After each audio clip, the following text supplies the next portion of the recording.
Okay, नमस्कार दोस्तों, स्वागत है आपका। आज है 28 फरवरी। चलिए अपना करंट अफेयर का सेशन स्टार्ट करते हैं और देखते हैं कौन कौन सा क्वेश्चन है और कितने कितने आयाम पर क्वेश्चन बन सकता है, उन सबको कंप्लीट देखेंगे। और हाँ, लास्ट क्वेश्चन खेल का है, उसको स्किप नहीं करना। चलिए पहला क्वेश्चन स्टार्ट करते हैं। देश का पहला वर्चुअल एटीएम कौन लॉन्च किया और ये वर्चुअल एटीएम क्या होता है और ये देश में पहली बार है, इसलिए भी हमारे लिए इंपॉर्टेंट है।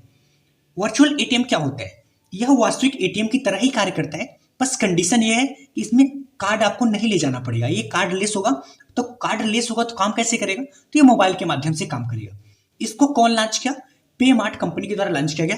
पे मार्ट क्या होता है इसके बारे में बात करता हूं। पे मार्ट एक फिनटेक स्टार्टअप है।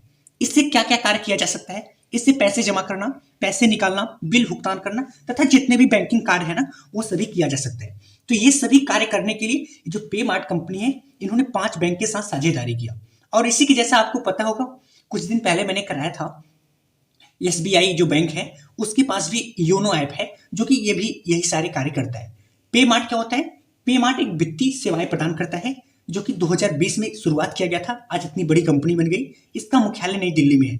इसका जो कंपटीटर है ना, जिस तरीके से पेटीएम होता है, फोन पे होता है, गूगल पे होता है, अमेजॉन पे होता है, उसी तरीके से पे मार्ट है। समझ गए? चलते हैं नेक्स्ट टॉपिक पे। नेक्स्ट टॉपिक हमने विज्ञान से लिया हुआ है। देखते हैं कौन सा क्वेश्चन है और कितने आयाम पर क्वेश्चन आंसर बनेगा। भारत का पहला सेप्टिक टैंक सफाई रोबोट किसने विकसित किया? और ये देखो, अब सेप्टिक टैंक क्या होता है इसको बात करते हैं। ये जो सेप्टिक टैंक है, इसका नाम क्या है, इसको विकसित क्यों किया गया, इससे क्या लाभ होगा और ये किस तरीके से कार्य करेगा, इनको देखेंगे। तो एक भारत का पहला है, इसलिए हमारे लिए इंपॉर्टेंट है। सेप्टिक टैंक का मतलब क्या होता है?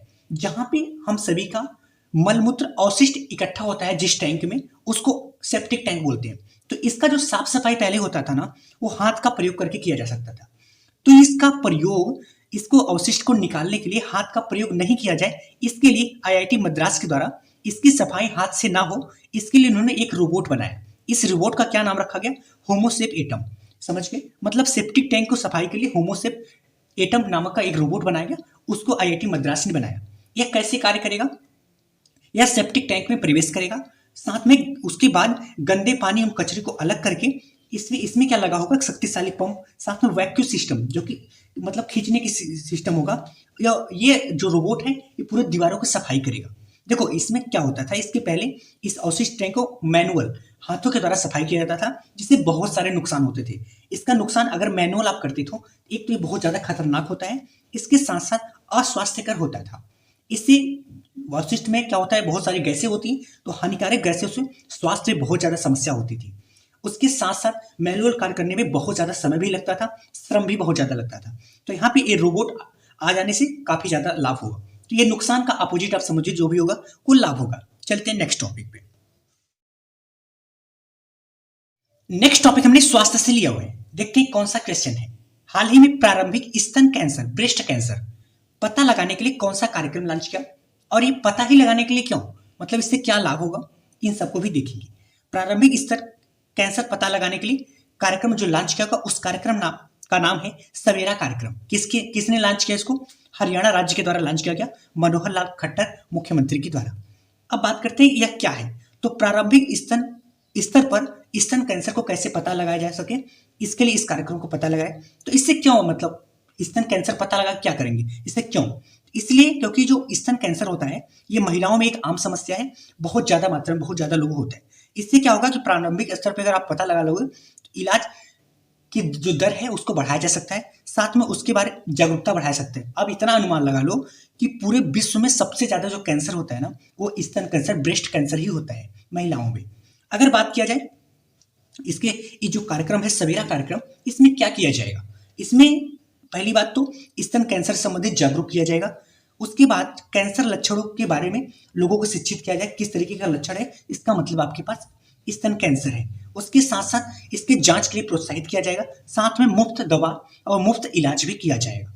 अभी हाल ही में बहुत ज्यादा चर्चा में था सर्वाइकल कैंसर, आपको पता है, जिसमें एक अभिनेत्री के द्वारा अपने आप को ही मृत्यु घोषित कर दिया गया। उनका नाम था पूनम पांडे।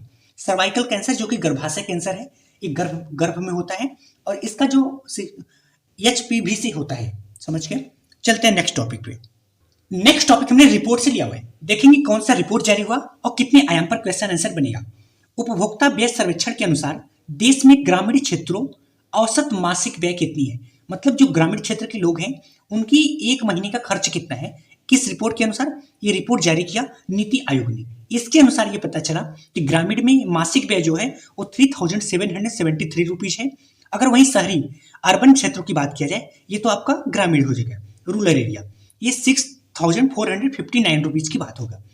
देखो इस रिपोर्ट के अनुसार ये पता चला है कि जो गरीबी है वो 5% से भी कम हो गया है। बाकी वास्तविकता आपको पता ही है, लेकिन हमको हमारे लिए इंपॉर्टेंट है रिपोर्ट, तो इसलिए याद करना ही पड़ेगा।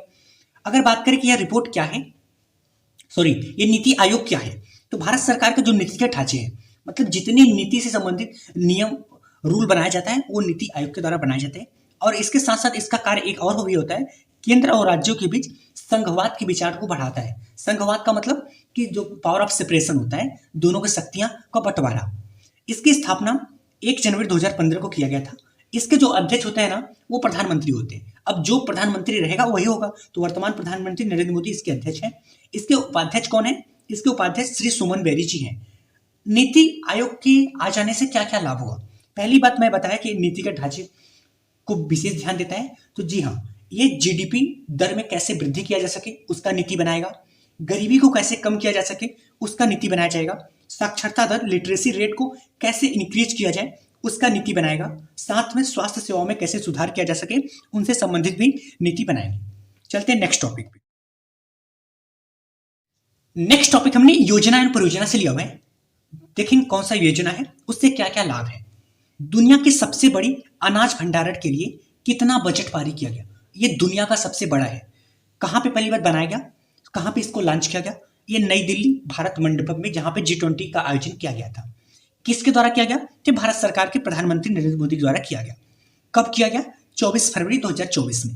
अब बात करते हैं कि यह क्या है, जिससे कि नाम से समझ में आ रहा है, अनाज भंडारण, अनाज को रखने का स्थान। तो यह क्या है? तो इस बजट के अनुसार अगले 5 वर्षों में 7 लाख मीट्रिक टन अनाज को भंडारण किया जा सके, इसके लिए बजट पारित किया गया। तो इसके लिए बहुत सारे कार्य भी किए जाएंगे। इसमें क्या क्या कार्य किया जाएगा? जैसे कि गोदाम, वेयर हाउस बनाया जाएगा बहुत सारी संख्या में, आधुनिक सुविधा भी व्यवस्था दिया जाएगा जिससे कि अनाज का नुकसान ना हो, साथ में अनाज भंडारण का प्रशिक्षण भी। अनाज सुविधा का मतलब समझ रहे हो ना, उसकी सुरक्षा। इसके लिए जो बजट पारित किया गया 1.25 लाख करोड़, और ये दुनिया का सबसे बड़ा अनाज भंडारण है। इससे क्यों किया गया? इसके इसलिए किया गया कि अगर अनाज भंडारण जो पहले था, पहले अनाज भंडारण कम था, तो जो किसानों की जो अनाज खरीदा जाता था वो कम मात्रा में खरीदा जाता था, जिससे क्या था, उनको उचित मूल्य नहीं मिल पाता था। तो अगर इसकी संख्या बढ़ाएंगे तो उचित मूल्य भी मिल सकेगा। इसके साथ साथ अनाज की सुरक्षा भी किया जा सकेगा। तीसरा, किसानों की आय को बढ़ाया जा सकता है इसके माध्यम से, साथ में रोजगार को भी बढ़ाया जा सकता है। चलते हैं नेक्स्ट टॉपिक। नेक्स्ट टॉपिक हमने खेल से लिया हुआ है। देखेंगे कौन सा क्वेश्चन है और हमारे लिए किस प्रकार से इंपॉर्टेंट है। घरेलू मैदान पर टेस्ट में सबसे ज्यादा विकेट लेने का इतिहास किसने बनाया? देखो जो क्रिकेट होता है ना, वो 2 फॉर्मेट में, पहली बात तो 2 स्टेट होता है, एक तो अपने देश में राष्ट्रीय स्तर पे होता है, एक इंटरनेशनल स्तर पे। उसके बाद भी इसमें 3 फॉर्मेट होता है। एक ओडीआई जो कि 50 ओवर का मैच, एक दिवसीय मैच इसे भी कहते हैं, एक दिन में मैच खत्म हो जाता है। दूसरा होता है T20, 20-20 ओवर का मैच होता है। एक होता है टेस्ट जो कि 5 दिन चलता है मैक्सिमम, और 90 ओवर एक दिन में चलता है। तो समझ लो 3 फॉर्मेट होता है। तो इन्होंने घरेलू मैदान में और टेस्ट में सबसे ज्यादा विकेट लेने का इतिहास कौन बनाया? वो है रविचंद्रन अश्विन। इसके पहले इसका रिकॉर्ड किसके पास था? अनिल कुंबले के पास इसका रिकॉर्ड था, जिनकी एक पुस्तक है वाइल्ड एंगल, जो काफी प्रसिद्ध है। समझ गए? इन्होंने घरेलू में यह इतिहास बनाया, उसके बाद टेस्ट मैच में। और अभी हाल ही में एक अवार्ड भी दिया गया, ICC of the year award, जो कि सभी तीनों फॉर्मेट में कौन बेस्ट प्लेयर है, वो है पैट कमिंस जो कि ऑस्ट्रेलिया के हैं। अगर केवल ओडीआई की बात करें वो है विराट कोहली। अगर टेस्ट की बात करें उस्मान ख्वाजा। T20 की बात करें सूर्य कुमार यादव जो कि अपने इंडिया में है। और अभी हाल ही में क्रिकेट में अर्जुन पुरस्कार प्राप्त करने वाले खिलाड़ी कौन है? वो है मोहम्मद शमी। ओके दोस्तों, अगर आपको करंट अफेयर को शॉर्ट नोट्स के माध्यम में डिटेल में पढ़ना है तो आप इस फैमिली के हिस्सा बन सकते हैं। साथ में अगर आप इस फैमिली को आगे बढ़ाना चाहते हैं तो इसके शेयर भी कर सकते हैं। धन्यवाद।